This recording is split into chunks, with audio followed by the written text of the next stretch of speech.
Hi, YouTube. Just finally getting around to letting you know about our appeals case. We sent our legal case brief, and this is it. I'm going to read it to you. I think I kind of showed you in one of the other videos our brief, but I'm going to read it to you this time, and then I'm going to, in another video, I'll read to you their reply brief.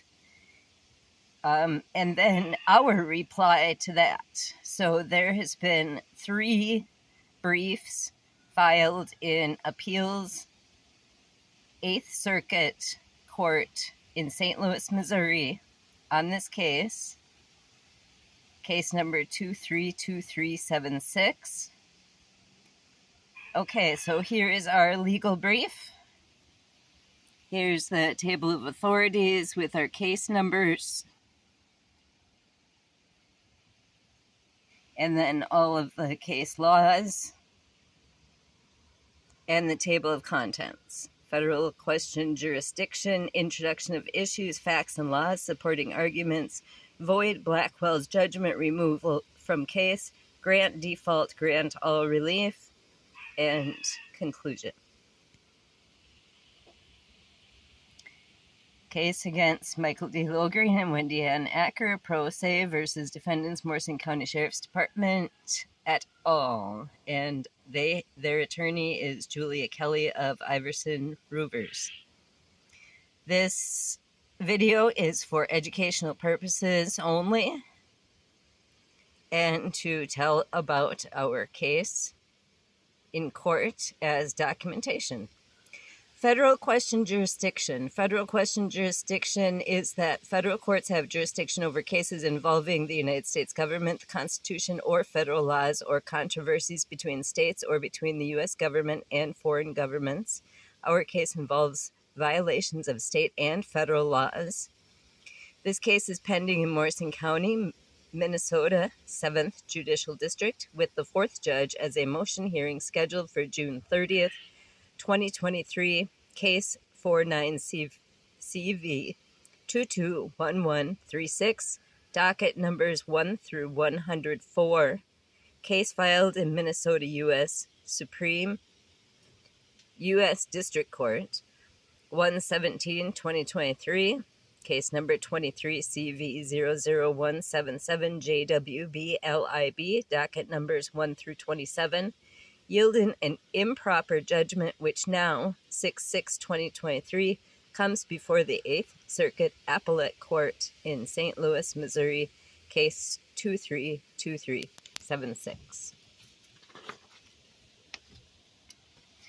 Introduction of issues. Patterns of misconduct, discrimination, and retaliation committed by government officials have been proven in written testimony, reports on record, and in court filings over the past 4 years. See case dockets 1 through 4 of 49CV 221136. Since May 2019, government officials have conspired against us, violated state and federal laws, violated our constitutional rights, and failed due diligence in their oath of office. The facts in these statements are the evidence that would have been discovered during a fair trial if the defendants would have answered the original complaint and court would have commenced business per rules and laws. This did not happen. The claims listed in the original and amended complaints are not in discussion at this point. Default with relief due is the main issue, as it is a fact that the defendants, Morrison County Sheriff's Department et al., did not answer, reply, deny, or defend the complaints and summons that were lawfully served upon defendants and attorney 5 times. Federal Civil Rules of Procedure, Rule 55, default. When a party whom judgment for affirmative relief is sought had failed to plead or otherwise defend, and that failure is shown by affidavit or otherwise, the clerk must enter the party's default. Furthermore, our case is unique in that Judge Jerry W. Blackwell interrupted the judicial process by making a judgment prior to the date the defendants were required to answer. Not only did Blackwell make a premature judgment, he admitted to having an illegal hearing or trial without our notice or consent. Blackwell acted as defendant's attorney. Blackwell discriminated us by supporting his dismissals with U.S. codes referring to our socio-economic and disability status.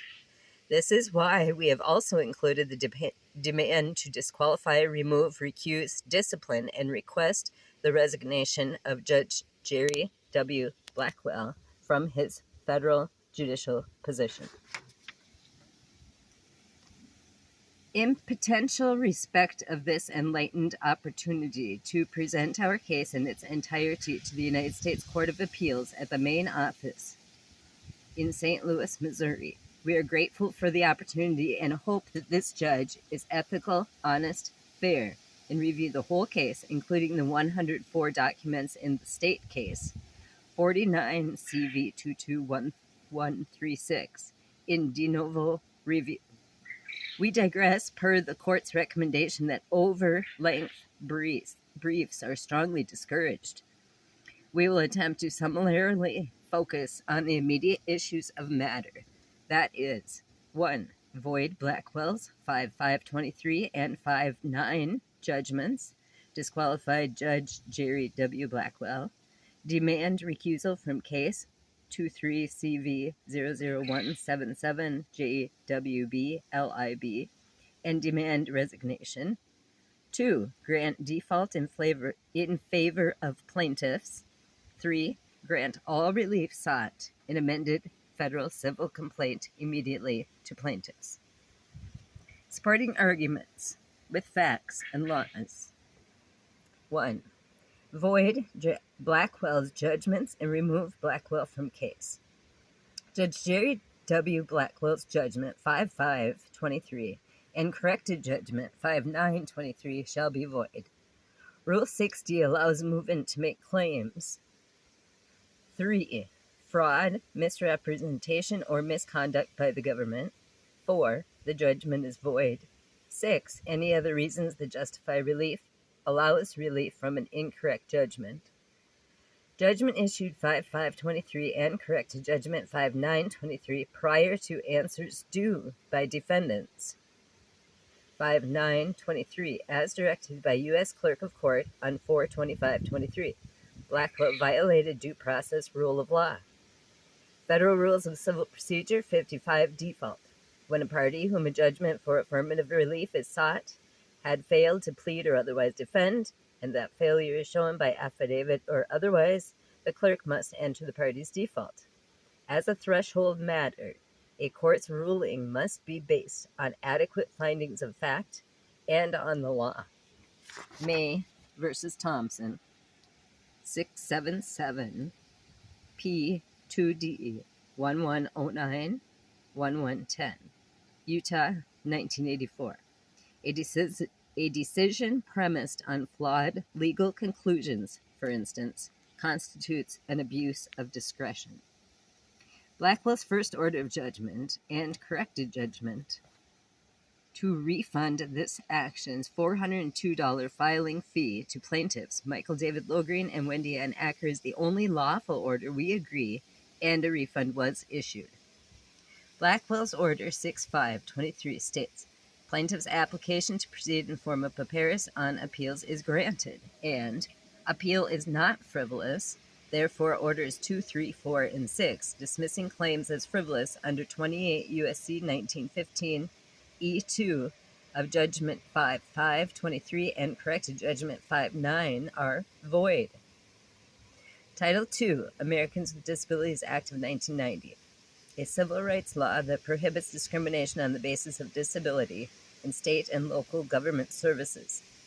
Blackwell dismissed number 4 Judgment 5-5-23, failure to state a claim under Title II of the Americans with Disabilities Act 1990.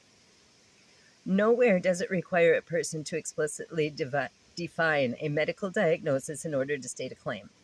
Again, if needed for documentation during discovery, it will be held confidentially to protect my rights as a disabled American. To simplify, Judge Blackwell is discriminating us because we are poor and disabled.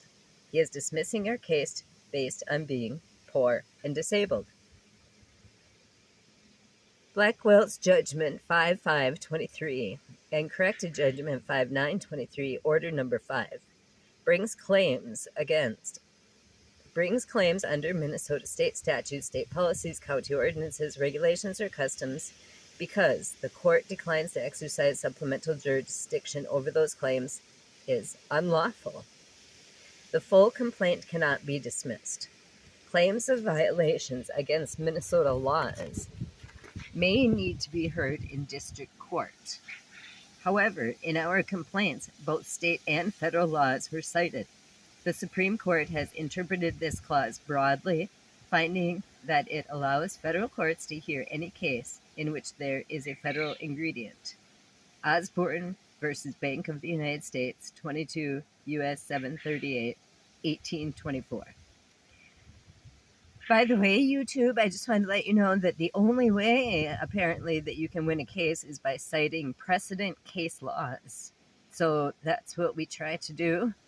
It is sometimes difficult to find these case laws, but you just have to keep searching.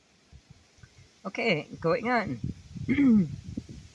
Blackwell held a hearing or trial without notice or consent. In corrected Judgment 5/9/23, Blackwell, Clerk of Court, checked box, decision by court, and highlighted. This action came to trial or hearing before the court. The issues have been tried or heard, and a decision has been rendered. Minnesota Court Rules 404 states, in all formal proceedings, notice of a hearing on any petition shall be given as provided in the code after the court issues the order for hearing. Where mailed notice is required, proof of mailing the notice of hearing shall be filed with the court administrator before any formal order will issue. This violates Minnesota Statute Chapter 13D, Open Meeting Law, Notice of Meetings, Chapter 13D-04. There is no notice of hearing or trial. This hearing or trial was held illegally, unauthorized, ex parte, that's Model Code of Judicial Conduct 2.9, without consent from plaintiffs, and plaintiffs were the subject matter. The hearing or trial also violates MCJC 2.6, plaintiff's right to be fully heard according to law. Blackwell acted as the defendant's lawyer and abused his discretion as a federal judge by using his signature move as an attorney, smoke jumping into the case before the defendants answered. Blackwell was an attorney for 30 years and became federal judge June 2022. He is still acting as an attorney, specifically defending David Callis and Rick Madison by dismissing claims against them, then changed his decision and listed them as defendants on Order 6/5/23. Violation of Model Code of Judicial Conduct 2.11. The judge, A, served as a lawyer in the matter of controversy. Blackwell prosecuted Derek Chauvin for using chokeholds on George Floyd. Chokeholds were performed on Michael Logering by Morrison County Sheriff's Department. The judge, in his former role as prosecuting attorney, had significant involvement in a critical decision regarding chokeholds. Blackwell prosecuted Chauvin, a Minneapolis police officer who choked a black man, but will not prosecute the Morrison County Sheriff's Department for using chokeholds on a white man. We have video proof that this occurred. Minnesota Statute 609.06, Authorized Use of Force, Subdivision 3, Limitations on the Use of Certain Restraints. A peace officer may not use any of the following restraints unless Section 609.066 authorizes the use of deadly force to protect the peace officer or another from death or great bodily harm. 1. A chokehold. 2. Tying all of the person's limbs together behind the person's back to render the person immobile. Or 3. Securing a person in any way that results in transporting the person face down in a vehicle. B. For the purpose of this subdivision, chokehold means a method by which a person applies sufficient pressure to a person to make breathing difficult or impossible, and includes but is not limited to any pressure to the neck, throat, or windpipe that may prevent or hinder breathing or reduce intake of air. Oh, that makes me choke just thinking about it. Chokehold also means applying pressure to a person's neck on either side of the windpipe, but not to the windpipe itself, to stop the flow of blood to the brain via the carotid arteries. MCJC 2.2. Blackwell did not perform all duties of office fairly and impartially. 28 U.S.C. 455. Disqualification of justice, judge, or magistrate judge. A. Any judge, justice, or magistrate judge of the United States shall disqualify himself in any proceeding in which his impartiality might reasonably be questioned. B. He shall also disqualify himself in the following circumstances. 1. Whereas personal bias or prejudice concerning a party, or personal knowledge of disputed evidentiary facts concerning the proceeding. 2. Where in private practice he served as lawyer in the matter of controversy, or a lawyer with whom he previously practiced law. Excuse me. During such association as a lawyer concerning the matter, or the judge or such lawyer has been a material witness concerning it. I-2. Blackwell is acting as a lawyer in the proceeding. U.S. Supreme Court held that due process clause of the 14th Amendment requires judges to recuse themselves not only when bias has been demonstrated or when the judge has an economic interest in the outcome of the case, but also when extreme facts create a probability of bias. Caperton versus A.T. Massey Coal Company. 56 U.S. 868 2009. Failure of Blackwell to recuse himself creates an unconstitutional probability of bias. MCJC Rule 1.1. Compliance with the law. Judge Blackwell violated the law, including the Code of Judicial Conduct. Rule 1.2. Judge Blackwell's actions caused disintegrated confidence in the judiciary when he made a discriminatory judgment prior to allowing due process of law to commence in full. 2. Grant default. Federal Rules of Civil Procedure Rule 55 default. Default judgment 2. By the court. In all other cases, the party must apply to the court for a default judgment. If the party against whom a default judgment is sought has appeared personally or by a representative, that party or its representative must be served with written notice of the application at least 7 days before the hearing. The court may conduct hearings or make referrals, preserving any federal statutory right to a jury trial. When to enter or effectuate judgment, it needs to A. Conduct an accounting, B. Determine the amount of damages, C. Establish the truth of any allegation by evidence, or D. Investigate any other matter. Note, there is no notice of hearing. Plaintiffs applied to enter default 6 times in 7th District Court on those dates. 3 default hearings were scheduled by 4 different judges. No default hearings commenced because we practiced our First Amendment right to record. In Minnesota, a growing consensus of courts have recognized a constitutional right to record government officials engaged in their duties in a public place. This First Amendment right to record generally encompasses both video and audio recordings. The U.S. Court of Appeals for the 8th Circuit, which includes Minnesota, has not yet directly addressed the First Amendment right to record. That means it can be challenged. Although it has favorably cited federal courts of appeals that recognize the right to record police activity in public. Chestnut versus Wallace. Plaintiffs demanded jury trial in original 7/27/22 and amended complaint 1/17/23. In motions and checked on civil cover sheet 3/21/23. Plaintiffs never submitted nor consent to bench trial or summary judgment. Plaintiffs were never sent a notice of hearing or trial. Defendants were process served 1/2023 original and amended complaint, summons, and demand for relief.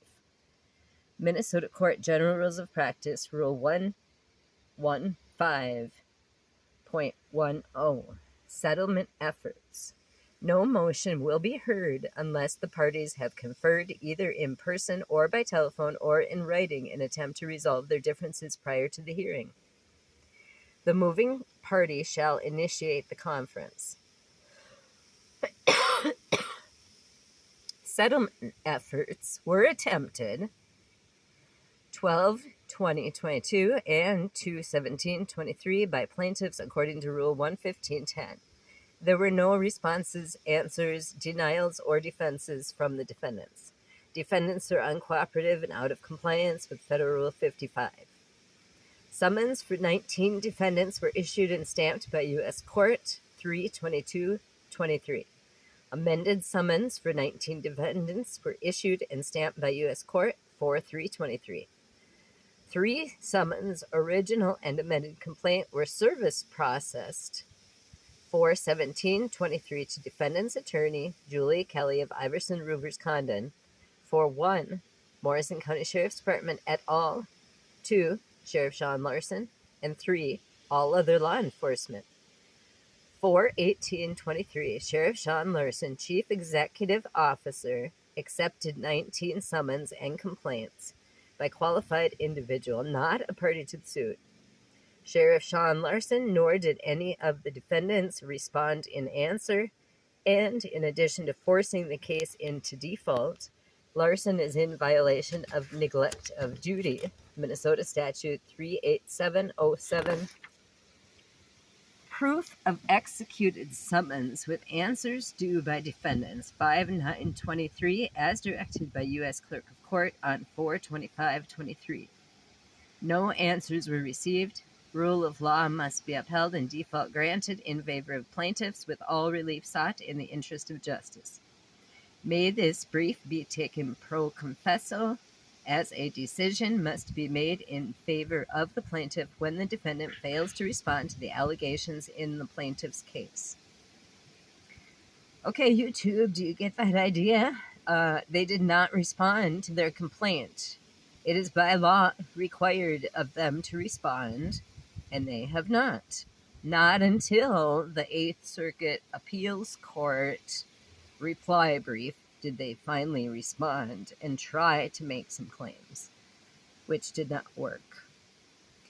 Okay, number 3, grant all relief sought. As stated in demand for relief, based on the amended complaint 1/17/23 in relation back to original complaint on 7/25/22, due to the length of time taken to resolve the issues and the seriousness of federal claims, plaintiffs demand the following amended relief. And this is what we asked for in our complaint for relief. Number 1, plaintiffs demand jury trial according to Minnesota Rules of Civil Procedure 3801.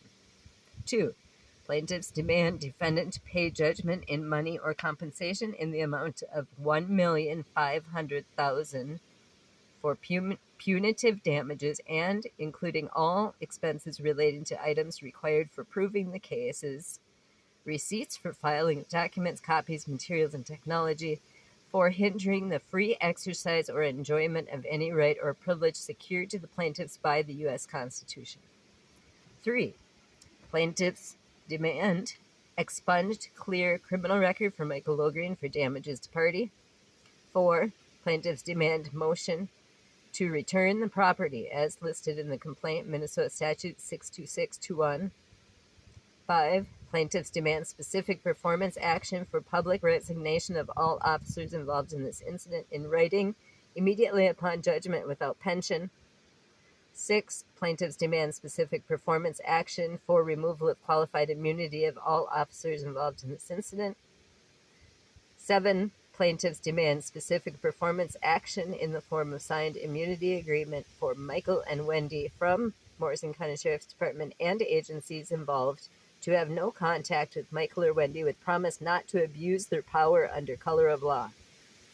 8, plaintiffs demand criminal charges be pressed upon all Morrison County Sheriff's Department, Minnesota State Patrol, and Pierce police officers involved in this complaint and unidentified officers on scene 8/24/2020. Note to court. We, Michael Logering and Wendy Acker, do believe that if no accountability or justice is provided by the courts, the listed officers and allies of those who abuse their power of the blue line will continue to retaliate against us, ultimately resulting in our deaths at the hands of the law. YouTube, this is some of those videos in Staples by the Staples cops in Todd County that is connected to this case. They are retaliating for the Morrison County Sheriff's Department, and that is why we are taping in Staples. To reiterate, the defendants failed to answer, deny, or defend plaintiff's demand for relief. Therefore, according to Federal Rules of Civil Procedure 55, all relief must be granted. Kemp versus United States, 596 U.S. 2022. The term mistake in Federal Rule of Civil Procedure 60B1, which authorizes a court to reopen a final judgment, includes a judge's error of law. The final judgment must be default and relief. Mason, ST 1927, 9392, providing that, as against a defendant who does not answer, the relief granted to plaintiff shall not exceed that demanded in the complaint, has, by decision of law, been so construed as to hold that on default, the relief which may be awarded to plaintiff is limited in nature and degree to the relief demanded in the complaint, whether the proof justifies this or greater relief. Specific performance action is demanded in relief in numbers 5, 6, and 7. The same court that may fashion a legal remedy has the power to prescribe an equitable one. The Supreme Court has been willing to encourage the use of equitable remedies in certain areas of law. See Cigna Corps versus Amara et al. 563 U.S. 421, 2011. Finally, Federal Rules of Civil Procedure, Rule 54C, demand for judgment, relief to be granted. A default judgment must not differ in any kind from or exceed in amount what is demanded in the pleadings. Every other final judgment should grant the relief to which each party is entitled, even if the party has not demanded that relief in its pleadings. So we weren't asking for anything more that was in our original complaint. Our amended complaint, I should say. The amended complaint was filed in federal court. The original complaint was filed in state court. Both of them were filed in federal court. Conclusion. We will continue speaking the truth in order to seek justice. We have and continue to document our investigations of the court process in our case as independent journalists, constitutionalists, and First Amendment auditors to provide the public transparency. We conclude that the U.S. court erred by dismissing the plaintiff's motion for default and demand U.S. federal appellate court to reconsider the case on facts presented de novo and, in the interest of justice, grant default and relief long overdue to plaintiffs. Our signature page, certificate of service for pro se documents, and this is another form 6, certificate of compliance with type volume limit that you must include also. Sorry, it's getting kind of blurry out here because we're outside. Okay, the next video that I make will be on their reply to our brief, this brief that we wrote. Have a great day.